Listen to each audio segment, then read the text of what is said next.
Thousands of years ago, in the city of Ur, there lived a man named Abram.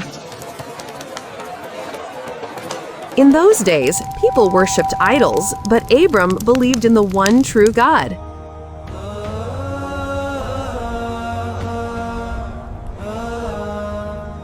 One day, the Lord said to him, "Leave your country and your family, and go to the land I will show you. I will bless you and make your name great."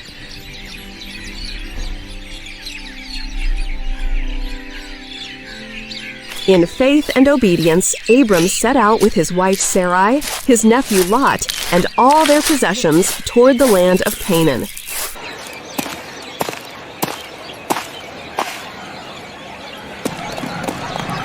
When they reached Canaan, the Lord promised, "I will give this land to your descendants."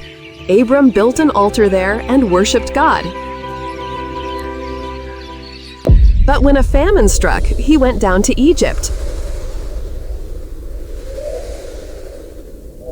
On the way, he said to Sarai, "You are very beautiful. If the Egyptians know you are my wife, they will kill me and take you. So say you are my sister."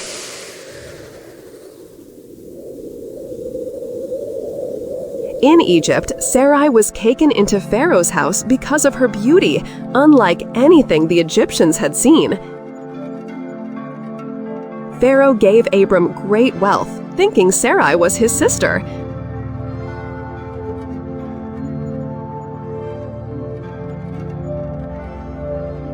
But God sent plagues on Pharaoh and his household.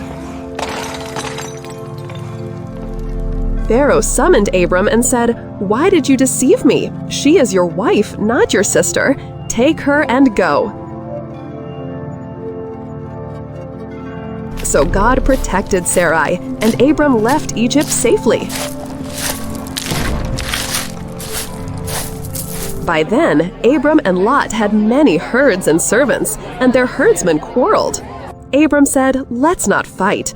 If you choose one area, I'll go the other way." Lot chose the fertile plains near Sodom, while Abram remained in Canaan. Then God said, "Look around you. All the land you see, I will give to you and your descendants." Later, 4 kings attacked Sodom, taking Lot and his family captive.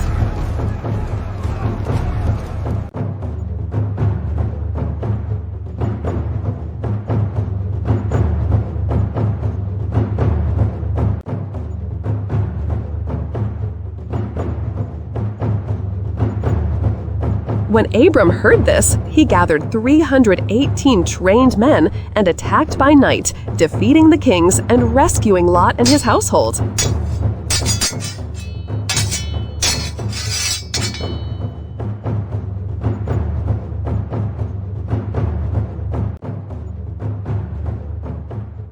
On the way back, Melchizedek, king of Salem and priest of God Most High, blessed Abram.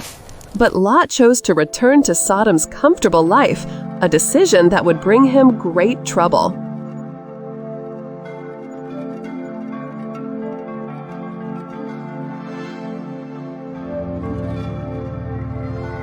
One night, God said to Abram, "Look at the stars. Your descendants will be as countless as them." Abram believed God, and it was counted to him as righteousness. Years passed, but Sarai had no child.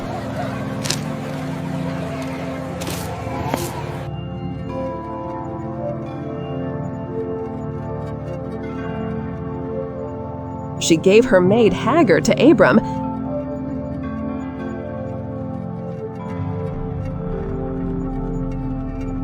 and Hagar bore a son, Ishmael.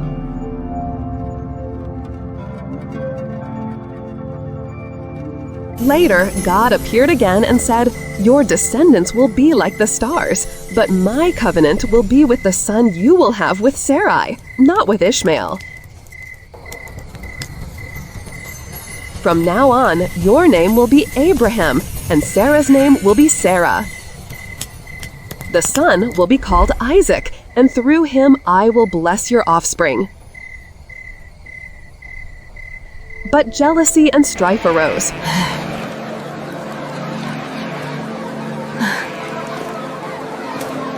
and Abraham sent Hagar away.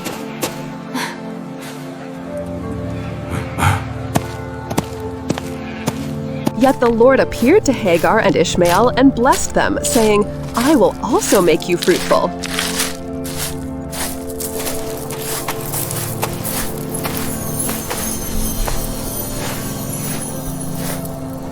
Abram was saddened, but God reassured him, "Do not grieve. I will bless Ishmael too, but my covenant is with Isaac." One day, as Abraham sat under the trees of Mamre, 3 visitors came. One of them was the Lord himself. God said, "Next year, Sarah will bear you a son." Sarah laughed to herself because of her old age, but the Lord said, "Is anything too hard for the Lord?" Then the Lord told Abraham that Sodom and Gomorrah would be destroyed for their great sin. Abram pleaded, "If there are 50 righteous, 40, 30, 20, 10? The Lord answered, "If even 10 are found, I will not destroy the city." But there were not 10. Fire and sulfur rained down, destroying the cities. Only Lot and his daughters escaped, though his wife looked back and turned into a pillar of salt. Later, Abraham moved to Gerar, where again he said Sarah was his sister.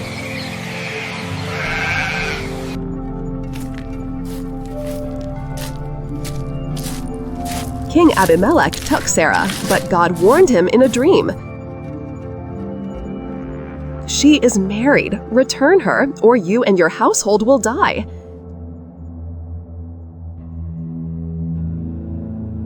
Terrified, Abimelech returned Sarah and said to Abraham, "Your God warned me. Take your wife and live here in peace."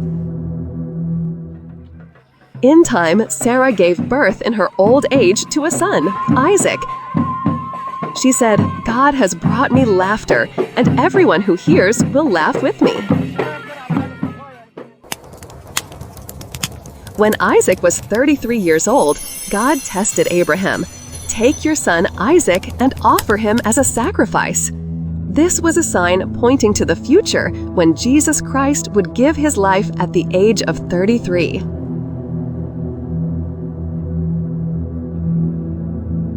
In obedience, Abraham bound Isaac on the altar and lifted the knife. But the angel of the Lord called out, "Do not harm the boy. Now I know you fear God." Nearby was a ram caught in a thicket, which Abraham offered instead. He named that place Jehovah Jireh, the Lord will provide.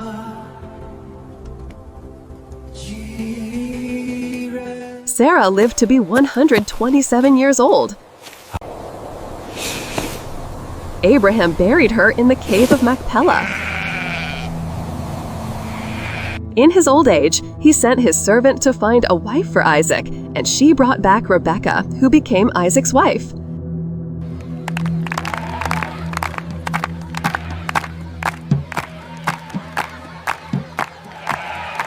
Abraham lived to be 175.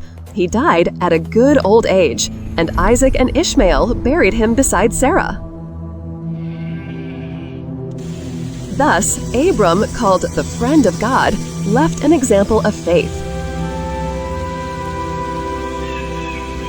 Though he had many weaknesses, he experienced God's grace.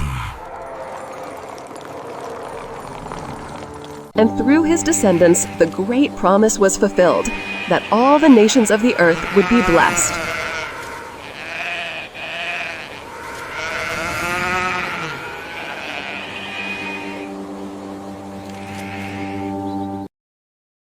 Hello, ladies and gentlemen. To watch more videos on Bible, subscribe our YouTube channel. Thank you.